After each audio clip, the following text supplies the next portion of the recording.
ప్రియులారా, ఈ రాత్రి దేవుని వాక్యంలో నుంచి స్వపరీక్ష అనే అంశాన్ని గురించి మీతో మాట్లాడాలనుకుంటున్నాను. స్వపరీక్ష, సెల్ఫ్ ఎగ్జామిన్ లేదా సెల్ఫ్ చెక్ అనేటువంటి వార్తలు వినటువంటి అంశాన్ని గురించి మీతో మాట్లాడాలని ఆశపడుతూ ఉన్నాను. ప్రార్థనతో వాక్యాన్ని ప్రారంభించుకుందాం. ప్రేమగల తండ్రి, పరిశుద్ధమైన మా ప్రియ ప్రభువా, నీ పాదముల వందనాలు.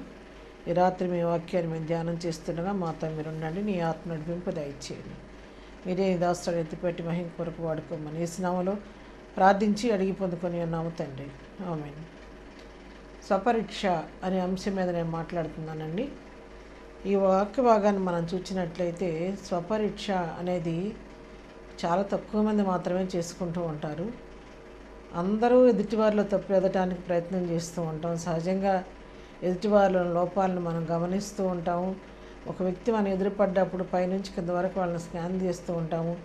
వాళ్ళతో మరి వాళ్ళ యొక్క ప్రవర్తన అంతా కూడా మనం గమనించి వారిలో ఉన్నటువంటి లోటుపాట్లను బట్టి కొన్నిసార్లు మనం పరిహాసంగా మాట్లాడుకుంటూ ఉంటాము, జోక్స్ చేసుకుంటూ ఉంటాము. మరి ఎన్నో రకాలుగా వారి గురించి విమర్శించుకుంటూ కూడా ఉంటాం. అయితే మరి ఈ విధంగా ఎదుటి వారిని విమర్శించడం మాత్రం కాదు, కానీ మనల్ని మనం మన జీవితాన్ని పరీక్షించుకొని దేవుని యొక్క వాక్య విలువలో మన జీవితాన్ని సరిచేసుకుంటే అది మనకి ఎంతో మేలని దేవుని వాక్యం సెలవిస్తూ ఉంది. కానీ మనుషుడి యొక్క స్వభావం ఏంటంటే ఎదుటి వాళ్ళు ఎవరైనా కనపడితే మాత్రం వాళ్ళ యొక్క లోపాలని వెతికి పట్టుకుంటూ ఉంటాం, కానీ దాని గురించి మాట్లాడుకుంటూ ఉంటాం. కానీ మనం మాత్రం మన యొక్క తప్పిదాలను మాత్రం మనం సరిచేసుకోవడానికి ఇష్టపడము అన్నమాట. మనం ఎదుటివారి లోపాలు ఎదటానికే మనం దృష్టి పెడతాం, కానీ అసలు నేను ఎలాగున్నాను, నేను దేవుని దృష్టికి నేను ఎలాగ జీవిస్తున్నాను, నా జీవితం ప్రభు దృష్టిలో ఎలా ఉందని ఎవరూ పరీక్షించడానికి ఇష్టపడరు అనమాట. అందుకే మరి వాక్యంలో ఒక మాట రాయబడి ఉంది, నీ కంట్లో దూలం పెట్టుకొని ఎదుటివారి యొక్క కంట్లో నలుసుని ఎదడానికి ప్రయత్నిస్తూ ఉంటారు అని చెప్పి వాక్యం రాయబడి ఉంది. అవును, మన కంట్లో దూలం ఉన్న సంగతి మనం మర్చిపోతాము. ఎదుటివారి కంట్లో అటువంటి నలుసుని ఎదడానికి మనం ప్రయత్నం చేస్తూ ఉంటాం అన్నమాట. అది అంత మంచి పని కాదు. దానివల్ల మనకు ఒరిగే మేలేమి లేదు, దానివల్ల కలిగే లాభమేమి లేదు. కానీ మనల్ని మనం మన వాక్యం వెలుగులో మనల్ని పరీక్షించుకొని ఎప్పటికప్పుడు మనం దేవుని కృపా సహాయంతో మనం సరిచేసుకుంటూ దేవునికి ఇష్టలుగా జీవిస్తే అది మనకెంతో మేలుకరమైన జీవితంగా ఉంటుంది అన్నమాట. రెండవదిగా, అడుగుడి మీకు ఈబడును, వెదకుడి మీకు దొరుకును, తట్టుడు తీయబడి అని వాక్యం సెలవిస్తుంది కాబట్టి అని అడుగుతూ ఉంటాం. దేని గురించి అడుగుతూ ఉంటే ఎంతసేపు మన యొక్క మేళ్ళ గురించి అడుగుతూ ఉంటాము. మనకు ఆ పని కావాలి, ఈ పని కావాలి, అది కావాలి, ఇది కావాలి అని భోగభాగ్యాల కొరకు, మన యొక్క సొంత పనుల కొరకు, మన లోకంలో ఉన్న వాటిని అనుభవించడం కోసం అడుగుతూ ఉంటాం. కానీ మరి దేవుని చిత్తానుసారంగా నా జీవితాన్ని కట్టుకోవాలని అడిగేవాళ్ళు మాత్రం చాలా కొద్దిమంది ఉంటారండి. ఎంతో కొద్దిమంది, వేళ్ల మీద లెక్క పెట్టవచ్చు అన్నమాట. 100కి 1 కూడా ఉంటారో నేను చెప్పలేను. కానీ ఆ విధంగా మనం మరి ఈరోజు స్వపరీక్ష చేసుకొని దేవుని సన్నిధిలో తమ జీవితాలను వాక్యం ద్వారా సరిచేసుకుంటూ ఎప్పటికప్పుడు దేవుని యొక్క వాక్య విలువ తమ జీవితాన్ని పరీక్షించుకున్నటువంటి 4 గొప్ప వ్యక్తుల గురించి ఈరోజు మనం కొంతసేపు క్లుప్తంగా ధ్యానం చేసుకొని ముందుకు సాగిపోదామండి. దాని కొరకు నేను తీసుకున్నటువంటి మొట్టమొదటి వ్యక్తి మోషే.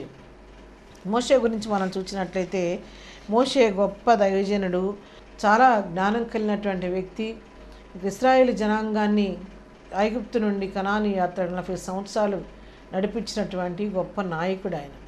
మరి ఆయన నాయకుడు మాత్రమే కాదు, ఆయన అపోస్తలుల కార్యం 7:22 చూస్తే మోషే ఐగుప్తీయుల సకల విద్యలను అభ్యసించి మాటలయందు కార్యములయందు అతడు ప్రవీణుడై ఉండినని చెప్పి దేవుని వాక్యం సెలవిస్తూ ఉంది.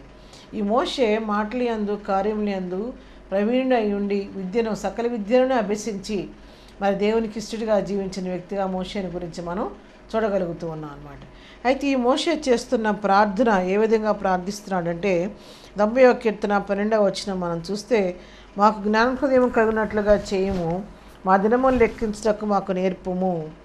ఇక మరి మోషే ప్రార్థన చేస్తున్నాడు. ఏమని ప్రార్థన చేస్తున్నాడంటే, మా జ్ఞాన హృదయము కలిగినట్లుగా చేయము, మా దినములు లెక్కించటకు మాకు నేర్పుము అని చెప్పేసి దేవుని సన్నిధిలో తను ప్రార్థించుకొని దేవుని సన్నిధిలో దేవుని సహాయం కొరకు వేడుకుంటున్నట్టుగా మనం చూస్తున్నాం. ఎందుకంటే కీర్తన గ్రంథంలోనే 139వ కీర్తన మరి 16వ మనం చూడగలిగితే అక్కడ రాయబడి ఉంది. అక్కడ దేవుని వాక్యాన్ని మనం గమనించినట్లయితే అక్కడ ఏం రాయబడి ఉందంటే, నేను పిండమునై ఉండగా నీ కన్నులు నన్ను చూచెను. నీవింబడిన దినములలో ఒకటైనా కాకమునిపే నా దినములన్నయు నీ గ్రంథములో లిఖితములాయెను. ఇక్కడ ఏమి రాయబడిందంటే, నేను పిండమునై ఉండగా నీ కన్నులు నన్ను చూచిని అయ్యా, నియమింపబడిన దినములలో ఒకటైనా కాకముందే నీ గ్రంథంలో నాకు దినములన్నీ లెక్కించబడ్డాయి ఉన్నాయని ఇక్కడ వాక్యం చెబుతుంది. కాబట్టి దీన్ని బట్టి మరి మోషే ప్రార్థన చేస్తున్నాడు. ఏమనంటే, దేవా నాకు అన్ని విషయాల్లో జ్ఞానం ఇచ్చావు, సకల విద్యలను అభ్యసించే కృప ఇచ్చావు, నేను జ్ఞానం కలిగిన వాళ్ళని, కానీ దినాలు లెక్కించుకునే జ్ఞానం మాత్రం నాకు లేదు అని చెప్పేసి దేవుని సన్నిధిలో అడుగుతూ ప్రార్థిస్తున్నాడు. ఏమని అడుగుతున్నా అంటే, మాకు జ్ఞాన హృదయం కలిగినట్లుగా చేయము, మా దినమును లెక్కించటకు మాకు బుద్ధి దయచేయమని చెప్పని దేవుని సన్నిధిలో ప్రార్థించినట్టుగా మనం చూస్తూ ఉన్నాం. మోషే చేసిన ప్రార్థన అది. ప్రార్థన పాట కాదు, కీర్తన కాదు, కానీ మోషే చేసిన ప్రార్థన. ఈ మోషే ఒక సామాన్యమైన వ్యక్తి ఏం కాదు. 30 లక్షల మంది ఇశ్రాయేల్ జనాంగాన్ని అతను ఒక కనాను యాత్ర 40 సంవత్సరాల ముందుండి నడిపించినటువంటి నాయకుడు అన్నమాట. ఈ విధంగా మోషే తన జీవితాన్ని సరిచేసుకొని, మోషే యొక్క జీవితంలో ఉన్నటువంటి లోటుపాట్లను ఎప్పటికప్పుడు సరిచేసుకుంటూ జ్ఞానం కొరకు అడిగారు. అందుకే దేవుని వాక్యం సెలవిస్తూ ఉంది, మీలో ఎవరికైనా జ్ఞానం కొద్దుగా ఉన్న అతను దేవుడిని అడగవలను, అతను సందేహింపక అడగాలని చెప్పని అందరికీ ఆయన దేవుడు తన యొక్క వాగ్దానం ప్రకారం మరి ఆయన తన యొక్క జ్ఞానాన్ని ఇస్తాడని సత్యాన్ని గురించి అక్కడ రాయబడి ఉంది. కాబట్టి అందుకని ఇక్కడ మరి మోషే దేవుని సన్నిధిలో జ్ఞానం అడుగుతున్నాడు. అడిగి దినాలు లెక్కించడానికి బుద్ధి దయచేయమని ప్రభు సన్నిధిలో ప్రార్థన చేసినట్టుగా మనం ఇక్కడ చూడగలుగుతున్నాం. ఇక రెండవ వ్యక్తిగా మనం చూసినట్లయితే, రెండవ వ్యక్తి పేరు దావీదు. దావీదు గురించి మనం చూసినట్లయితే 1 సమూయేలు గ్రంథం 13వ అధ్యాయం 14వ వచనంలో మనం చూస్తే అక్కడ రాయబడి ఉంది, అక్కడ యెహోవా తన చిత్తానుసారుడైన మనస్సు గల యొక్కని కనుగొని ఉన్నాడు అని ఎవరు సాక్ష్యం ఇస్తున్నారంటే, సమూయేలు, ప్రవక్త అయిన సమూయేలు మరి దావీదుని గురించి ఇక్కడ సాక్ష్యం ఇస్తున్నట్టుగా మనం చూడగలుగుతూ ఉన్నాం అన్నమాట. 1 సమూయేలు గ్రంథం 16వ అధ్యాయం 12వ వచనం చూస్తే, నేను కోరుకున్నవాడు ఇతడే, యెహోవా ఇచ్చిన సాక్ష్యము. ఇది దేవుడైనటువంటి యెహోవా దావీదు గురించి ఇచ్చినటువంటి సాక్ష్యం అన్నమాట. నేను కోరుకున్నవాడు ఇతడే అని చెప్పని తన గురించి సాక్ష్యం ఇస్తున్నట్టుగా మనం చెప్తున్నాం. ఇక్కడ ఒక అద్భుతమైన సంఘటన జరుగుతూ ఉంది. ఏమైందంటే, దావీదు మరి రాజుగా చేయటం కోసమని మరి ఆ సమూయేలు ప్రవక్త తన యొక్క తైలపు కొమ్ము తీసుకొని యెష్షయి ఇంటికి వెళ్ళాడు. యెష్షయి ఇంటికి వెళ్తే యెష్షయి ఒక్కొక్కళ్ళుగా కుమారులను తీసుకొని వస్తూ ఉన్నాడు. తీసుకొచ్చి తన ముందు నిలబెడుతూ ఉంటే, అతని పై రూపాన్ని రక్షపెట్టవద్దు, కానీ అతడు కాదు, అతను నేను కోరుకోలేదని చెప్తూ ఉన్నాడు. ఈ రీతిగా 7 వ్యక్తులు తన ముందుకు వచ్చినప్పుడు కూడా 7 కూడా నేను కోరుకోలేదని చెప్పని నెట్టివేయటం జరిగింది. అయితే చివరిగా మరి అసలు సమూయేలు ప్రవక్తకి అనుమానం వచ్చిందనమాట. ఏమనంటే, అసలు నిజంగా దేవుడు ప్రేమించిన వాడు ఉన్నాడా, మరి దేవుడు నేను కరెక్ట్గానే వచ్చానా లేకపోతే ఏంటని యెష్షయి గారిని పిలిచి అడుగుతున్నాడు. ఏమని అడుగుతున్నాడంటే, అయ్యా ఇతరులు వీళ్ళేనా, నీకు ఇంక కుమారులు ఉన్నారా అని చెప్పని ప్రశ్నించినప్పుడు అతను చెప్తున్నాడు కదా, నాకు ఒక్కసారి కుమారుడు ఒకడు ఉన్నాడు, కానీ వాడు గొర్రెలు మేసుకుంటూ ఉంటాడు అని చెప్పి తన యొక్క అసహనాన్ని, దావీదు మీద తనకున్నటువంటి అసహనాన్ని తెలియచేస్తూ చెప్తూ వచ్చాడనమాట. అందుకంటే అతడు రాజరికానికి పనికొచ్చే వ్యక్తి మాత్రం కాదు అని చెప్పేసి తన యొక్క కుమారుని గురించి యెష్షయి సాక్ష్యం ఇవ్వటం జరిగిందనమాట. అయితే ఎందుకు హృదయాన్ని పరిశోధించాలి, ఎందుకు ఈ విధంగా మరి హృదయాన్ని పరిశోధించాలో మనం చూస్తే, మరి ఇతను చేసిన ప్రార్థన చూడండి. ముందు అసలు మన వాక్యం చదువుదాము. కీర్తన గ్రంథం 139వ కీర్తన 23-24 వచనాలు చూద్దాం. దేవా, నన్ను పరిశోధించి నా హృదయమును తెలుసుకొనుము, నన్ను పరీక్షించి నా ఆలోచనలను తెలుసుకొనుము, నీ కాయస్కరమైన మార్గము నా ఎందున్నదేమో చూడుము, నిత్య మార్గమును నన్ను నడిపింపుము. నువ్వు అంతరంగాన్ని పరీక్షించు అని చెప్పని ఇక్కడ తను దేవుడిని అడుగుతూ ఉన్నాడు అనమాట. నా అంతరంగాన్ని పరిశోధించయ్యా, మరి ఈ కాయస్కర మార్గం ఉందేమో చూడమని చెప్పని దేవుని సన్నిధిలో మరి ఆ విధంగా దేవుడి సన్నిధిలో ప్రార్థన చేస్తూ ప్రతిమాలుకున్నట్టుగా మనం ఇక్కడ చూస్తూ ఉన్నాం. ఇర్మియా గ్రంథం 17వ అధ్యాయం 9వ వచనాలు చూస్తే అక్కడ హృదయాన్ని గురించి కొన్ని శ్రేష్టమైన మాటలు అక్కడ రాయబడింది. ఏమని రాయబడిందంటే, హృదయం అన్నిటికంటే మోసకరమైనది, అది ఘోరమైనటువంటి వ్యాధి కలిగిందని చెప్పేసి రాయటం.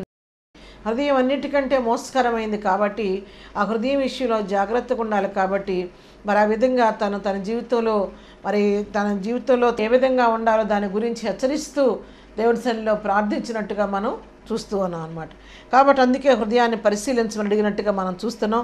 మొదటి సమూయేలు గ్రంథం 16 అధ్యాయం 7వ వచనం చూస్తే యెహోవా అంతరంగాన్ని చూస్తాడు అని దేవుని వాక్యం సెలవిస్తూ ఉంది.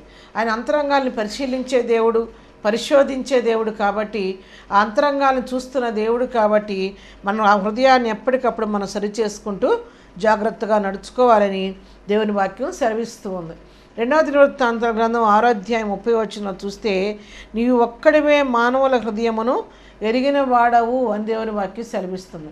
నువ్వు ఒక్కడివే మానవ హృదయాన్ని ఎరిగిన వాడవని చెప్పని దేవుని వాక్యం ఇక్కడ సెలవిస్తుంది. అవును, హృదయాలను అంతరంగాలను పరిశీలించే దేవుడు మనం దేవుడిగా కలిగి ఉన్నాం. అందుకు ఎంతగానో మనం దేవునికి వందనస్తులమై ఉన్నాం. కాబట్టి ఈ విధంగా మరి దేవుని సన్నిధిలో మనం ప్రార్థన చేసుకుంటూ దేవుని యొక్క హృదయాన్ని మన దేవుని సన్నిధి వాక్యంలో వెలుగులో మన జీవితాలను మనం పరీక్షించుకోవాల్సిన బాధ్యత ఎంతైనా ఉంది అనే సత్యాన్ని ఇక్కడ మనం దీని ద్వారా మనం తెలుసుకోగలుగుతున్నాం. అదే కీర్తన గ్రంథం 17వ అధ్యాయం 3వ వచనం చూస్తే నన్ను పరిశోధించితివి, నీకు నా ఏ దురాలోచనయు కనబడలేదు అని చెప్పి దేవుని వాక్యం ఇక్కడ సెలవిస్తుంది అన్నమాట. 139వ కీర్తనలోనేమో నా అంతరంగాన్ని పరిశోధించని ప్రార్థన చేశాడు.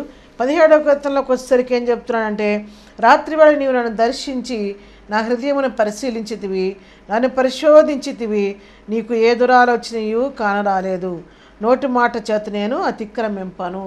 చూసారా, ఇక్కడ మరి దావీదు భక్తుడే చెప్తున్నాడు, ఇక్కడ నీవు నన్ను పరిశీలించావయ్యా, నన్ను పరిశోధించావు, కానీ నీకు ఏ ఒక్క దురాలోచన కూడా నా హృదయంలో కనబడలేదు అని చెప్పేసి దావీదు చక్కగా తన గురించి తన ప్రార్థనా జీవితాన్ని గురించి ఇక్కడ మనకి తెలియచేస్తున్నాడు అనమాట.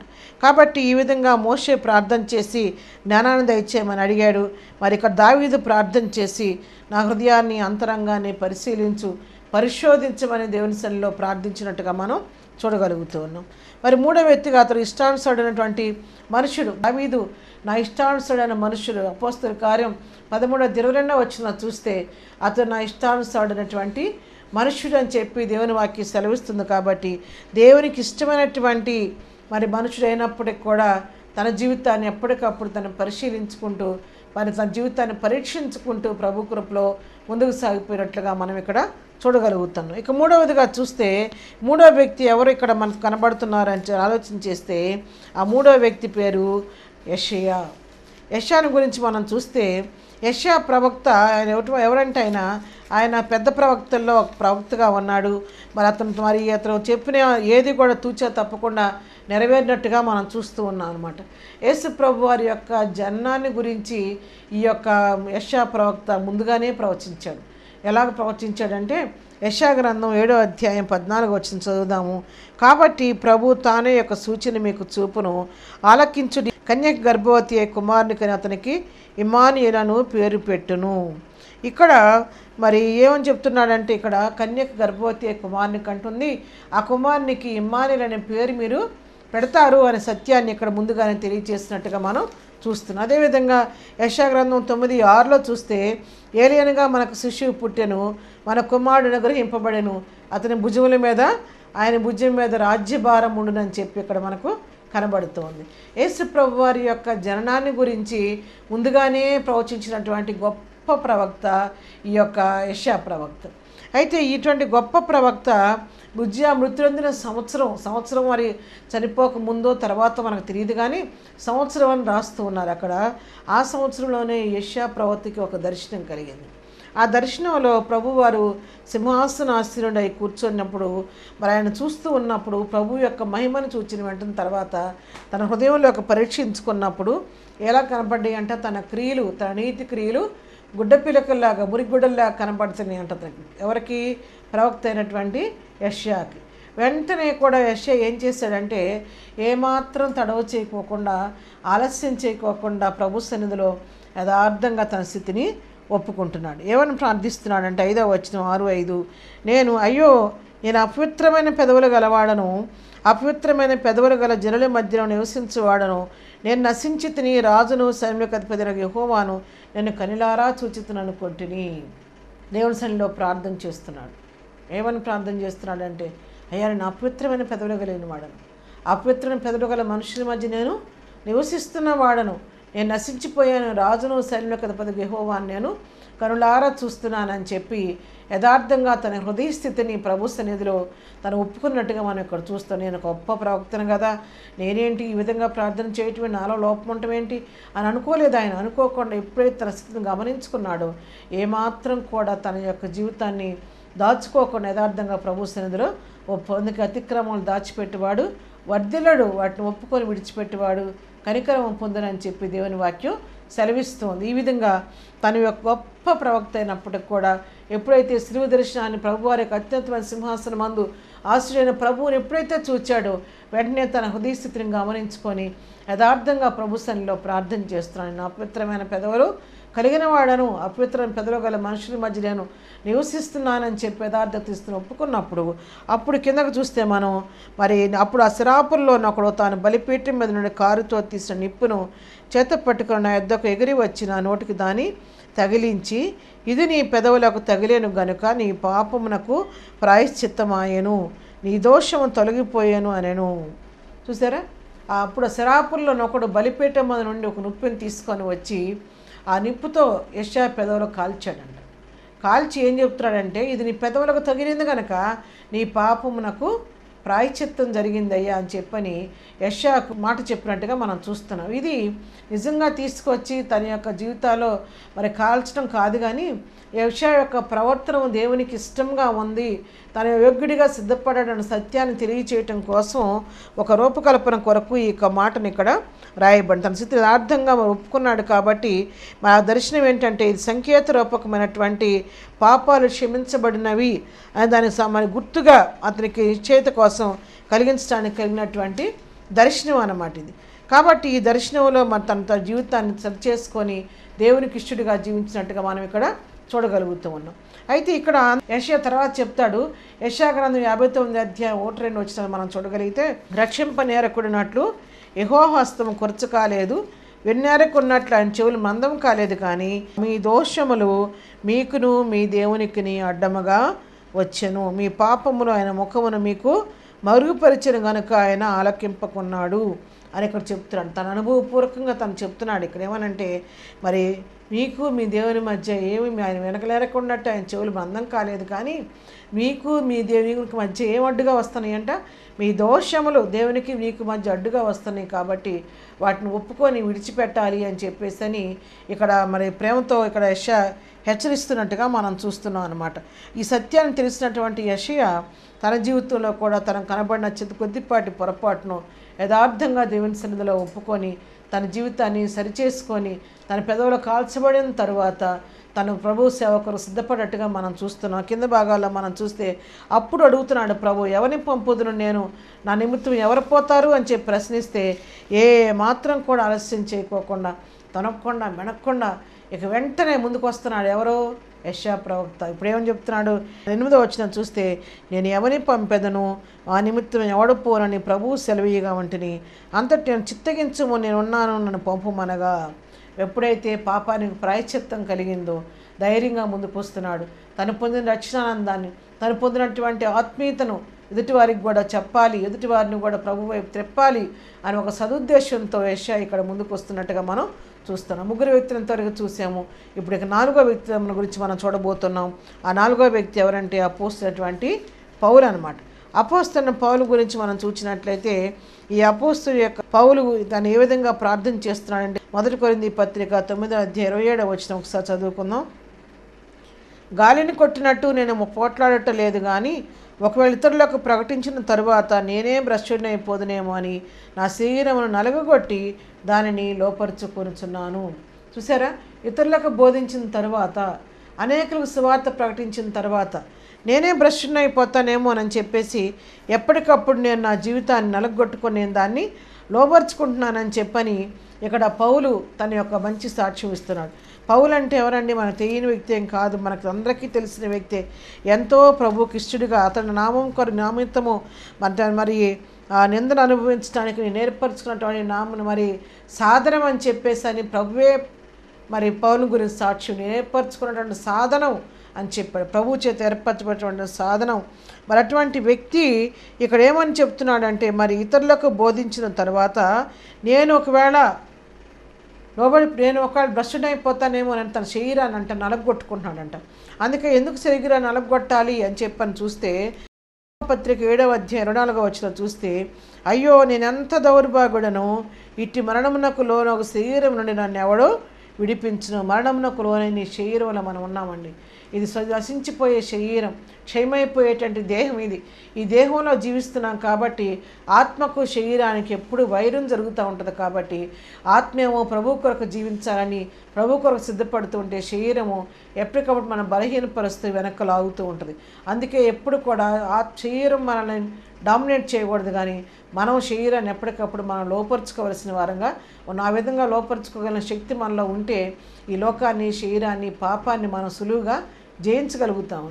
అందుకని మా అపోస్తలుడైన పౌలు అంటున్నాడు కదా, నేను మరణమునకు లోనొక ఈ శరీరం నన్ను ఎవడు విడిపించనని చెప్పి ప్రశ్నిస్తూ మరి దేవుని సన్నిధిలో తన శరీరాన్ని నలగొట్టుకొని లోపరుచుకుంటున్నట్టుగా మనం ఇక్కడ చూడగలుగుతాం అన్నమాట.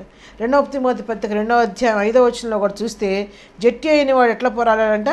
నియమం ప్రకారం పోరాడాలి. ఫిలిప్పీ పత్రిక 3వ అధ్యాయంలో చూస్తే, వెనుకొన్నవన్నీ మరిచి నేను ముందున్న వాటికే వేగిరపడుచున్నాను, గురి వద్దకే నేను పరిగెత్తున్నానని చెప్పని మంచి సాక్ష్యం చెప్పినటువంటి పౌలు తన జీవితంలో తన దేవుని సన్నిధిలో యథార్థంగా తన స్థితిని ఒప్పుకుంటూ తను ఎప్పటికప్పుడు తన శరీరం నలగొట్టుకొని తన జీవితాన్ని ప్రభువుకి ఇష్టంగా ఉండుకోవడానికి ప్రయాసపడుతూ వచ్చాడు. ఎంత గొప్ప సాక్ష్యం అంటే పౌల్ది. 1 కొరింథీ పత్రిక 11:1 చూస్తే, నేను క్రీస్తుని పోలి నడుచుకొని వచ్చిన ప్రకారము మీరు నన్ను పోలి నడుచుకోండి. ఈ మాట చూడడానికి ఎంత ధైర్యం కావాలండి.